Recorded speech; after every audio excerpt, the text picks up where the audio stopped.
যদি কখনো তোমার কোনো বন্ধু তোমাকে ইংরেজিতে গালি দেয় এবং তুমি সেটা বুঝতেই না পারো, তখন তোমার কেমন লাগবে? হ্যাঁ বন্ধুরা, আমরা এমন অনেক পরিস্থিতিতেই পড়ি যখন আমাদের মাথা নিচু করে দাঁড়িয়ে থাকা ছাড়া আর কিছুই করার থাকে না।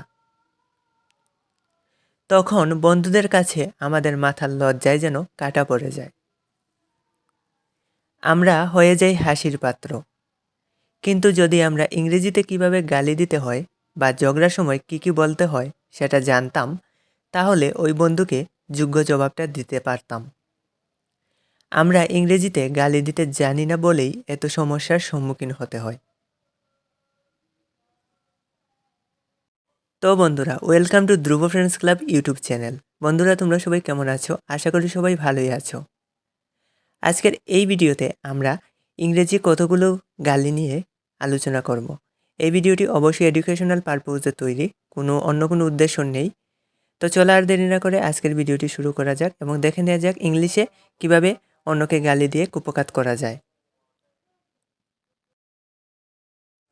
প্রথম যে বাক্যটি ব্যবহৃত হয় সেটা হচ্ছে খুবই কমন বাক্য। তুই একটা কুত্তার বাচ্চা। You are a bitch. তো এটার ইংরেজি হচ্ছে ইউ আর এ বিচ। তো যদি তোমার কোনো বন্ধুকে এটা বলতে চাও তাহলে ইংলিশে বলতে পারো ইউ আর এ বিচ।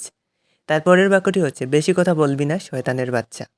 তো এটার ইংরেজি হচ্ছে don't talk too much devil child. শয়তানের বাচ্চাকে ইংরেজিতে বলা হয় ডেভিল চাইল্ড। তো এটা হবে don't talk too much devil child. এবার 3 নম্বরে যে বাক্যটি আছে সেটা হচ্ছে তুই সত্যিই একটা নির্বুধ। তো এটাও অনেক সময় বলা হয়ে থাকে। তো এটা হচ্ছে you are really a idiot অথবা ফুল। ইডিয়ট এবং ফুল দুটোর অর্থই নির্বুধ।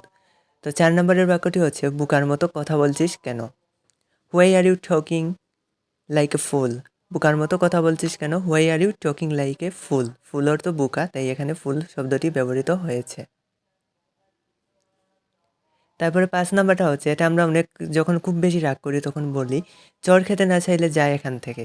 তো এটা হচ্ছে get out of here if you don't want to be slapped.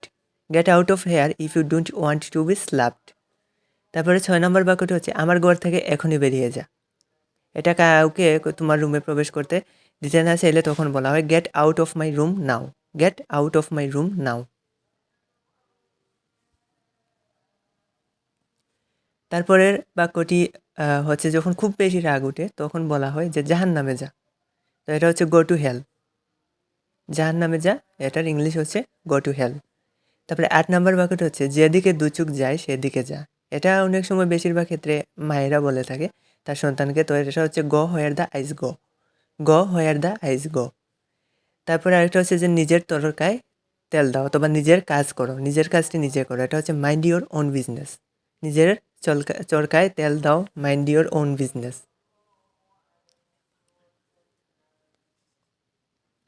তারপর 10 নম্বর বাক্যটি হচ্ছে মনে হচ্ছে তোর মাথায় সমস্যা আছে।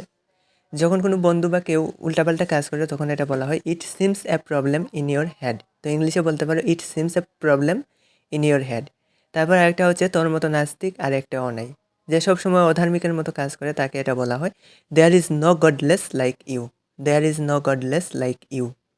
তারপর 12 নম্বর হচ্ছে তুই 1 নম্বরের লুচ্চা। যে বন্ধু সবসময় মেয়েদের দিকে তাকায় তাকে বলা হয় লুচ্চা। তো এটা হচ্ছে ইউ আর নাম্বার 1 ক্যাডিস। লুচ্চা ইংরেজি হচ্ছে ক্যাডিস। You R number 1 ক্যাডিস।